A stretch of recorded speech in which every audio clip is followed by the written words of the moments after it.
Hi అండి, welcome back to PNV Telugu channel. ఈరోజు నేను తొక్కుడు లడ్డు తయారు చేశానండి. తొక్కుడు లడ్డు చాలా సింపుల్గా చాలా ఈజీగా తయారు చేసుకోవచ్చు. ఎలా చేయాలనేది మీకు చూపిస్తాను. చూసారా తొక్కుడు లడ్డు ఎంత బాగున్నాయో, స్మూత్గా ఎంత బాగా వచ్చాయో.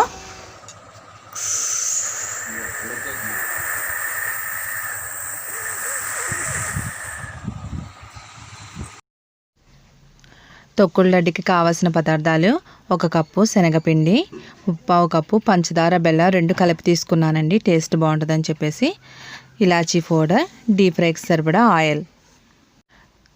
తొక్కుడు లడ్డు ఇప్పుడు ఎలా తయారు చేస్తున్నాను అనేది మీకు చూపిస్తున్నానండి. 1 కప్పు శనగపిండి తీసుకున్నాను కదండి. శనగపిండి శుభ్రంగా జల్లించి పెట్టుకోవాలి. ఎందుకంటే మొత్తం అంతా అందులో తుక్కు అలాంటిది ఏమీ లేకుండా నీట్గా వచ్చేస్తుంది అనమాట. అందుకని చెప్పి జల్లించుకుంటున్నాను నేను శనగపిండి. శుభ్రంగా జల్లించేసుకున్నానండి. చూసారా అడుగున ఎంత తుక్కు వచ్చిందో. అందుకని చెప్పేసి శనగపిండి ఎప్పుడైనా జల్లించుకుంటే నీట్గా ఉంటుందండి, బాగుంటుంది. జల్లించుకోవడం అయిపోయిందండి. ఆ తుక్కు అనేది పాడబోసేసాను. ఇప్పుడు శనగపిండిని కలుపుకోవాలి. శనగపిండిలో వాటర్ కొంచెం తక్కువ పోసుకుంటూ కలుపుకోవాలన్నమాట. వాటర్ ఒక్కసారి పోయకూడదు, శనగపిండి కాబట్టి. పిండి బాగా జారు అయిపోయిందంటే నూనె బాగా లాగేస్తుందండి. అందుకని చెప్పేసి కొంచెంగా వాటర్ పోసుకుంటూ పిండిని ముద్దలా కలుపుకోవాలి. పిండిని చపాతీ ముద్దలాగా వచ్చేటట్టు మొత్తం అంతా కలుపుకోవాలండి. ఇది శనగపిండి కాబట్టి చేతులకు అంటుద్ది అనమాట. అందుకని కొంచెం నెయ్యి కానీ ఆయిల్ కానీ వేసుకుంటే చేతులకు అంటకుండా ఉంటుంది అనమాట పిండి. కొద్దిగా ఆయిల్ పోసుకుంటున్నాను నేను చేతికి. ఆయిల్ పోసుకొని పిండిని కలుపుకుంటున్నాను. చేతుల నిండా అవ్వకుండా వస్తుంది అనమాట, ముద్దలా వస్తుంది.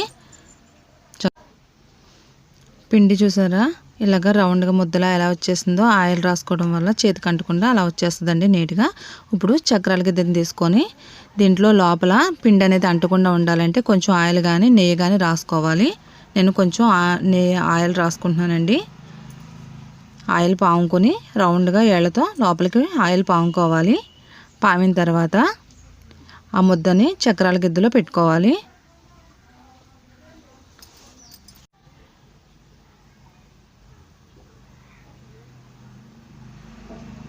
ఇప్పుడు స్టవ్ వెలిగించుకొని కళాయి గిన్నె పెట్టుకున్నానండి. ఇప్పుడు ఆయిల్ పోసుకోవాలి.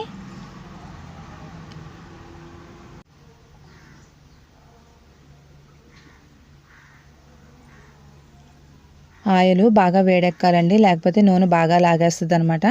ఇదిగోండి చక్రాల గిద్దెలు నేను మీడియం సైజ్ తీసుకున్నాను. మీడియం సైజ్ తీసుకుంటే జంతికలు మాడకుండా బాగా వస్తాయి అన్నమాట.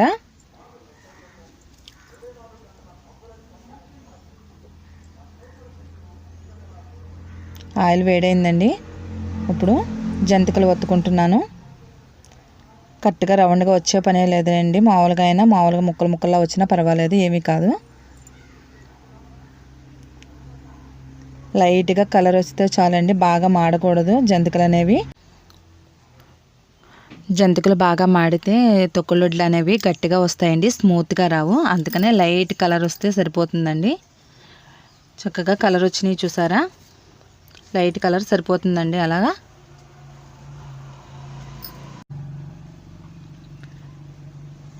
వేగిపోయినాయండి. ఇక ఇవి తీసేసుకోవచ్చు. ఇక జంతికలు చూసారా లైట్ కలర్ వచ్చినాయి. ఆ కలర్ అయితే సరిపోద్దండి. ఇక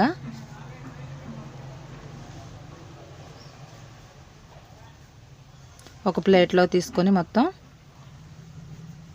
వేడిగా ఉన్నప్పుడే వాటిని చిన్న ముక్కలుగాను నలుపుకోవాలండి. వేడిగా ఉన్నప్పుడు చిన్న ముక్కలు అయిపోతాయి అన్నమాట. అవి పొడుంలా చేసుకోవాలి.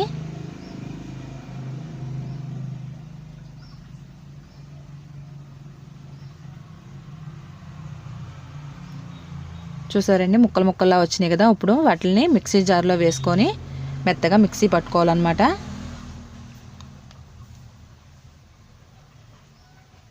చూసారండి ఆ ముక్కల్ని ఇప్పుడు మిక్సీ పడుతున్నాను నేను.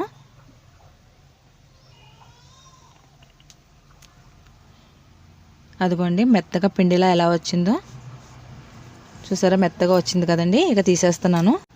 ఇప్పుడు పాకానికి స్టవ్ వెలిగించుకొని కళాయి గిన్నె పెట్టుకున్నానండి. పంచదార బెల్లం తీసుకున్నాను కదా, అది ఇప్పుడు పాకం పట్టుకుంటున్నాను. 1/2 కప్ తీసుకున్నాను కదండి, 1/2 కప్కి 1/2 కప్ వాటర్ పోసుకుంటే సరిపోతుంది. ఇప్పుడు పంచదార బెల్లం కరిగేటట్టు కొద్ది కొద్దిగా తిప్పుతూ ఉండాలి పాకాన్ని.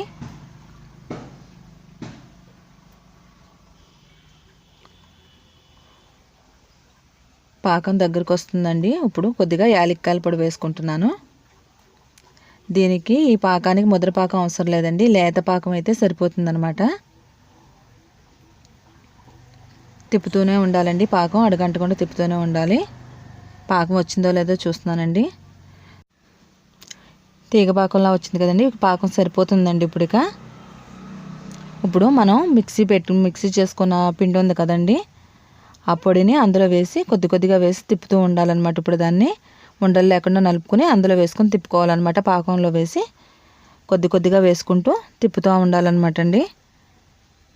ఉండలు కట్టకుండా రౌండ్గా తిప్పుతూ ఉండాలి. అలాగే ఆఫ్ చేయకూడదు, లేకపోతే ఉండలు కట్టేస్తుంది అన్నమాట.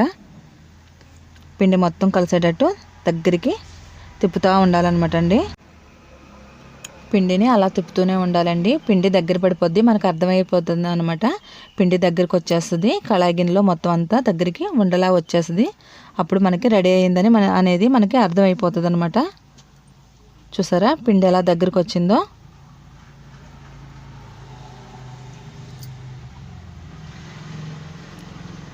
రెడీ అయిపోయిందండి, మొత్తం పిండి అంతా దగ్గరికి వచ్చేసింది ఉండలాగా. ఇంకా పిండి తయారైపోయింది. దీన్ని ఇప్పుడు స్టవ్ కట్టేసేసి కొద్దిసేపు దీన్ని చల్లారనివ్వాలండి.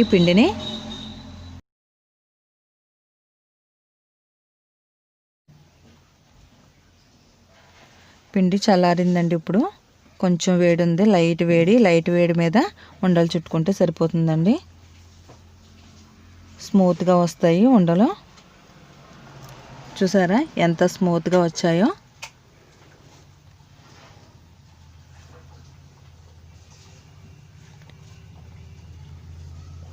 తొక్కుడు లడ్డు మీద జీడిపప్పు గార్నిష్ చేసుకుంటే చాలా బాగుంటుందండి. పిల్లలు కూడా చాలా ఇష్టంగా తింటారు. చూసారా ఎంత కలర్ఫుల్గా ఉన్నాయో. ఎంతో టేస్టీ అయిన తొక్కుడు లడ్డు రెడీ అయిపోయాయండి.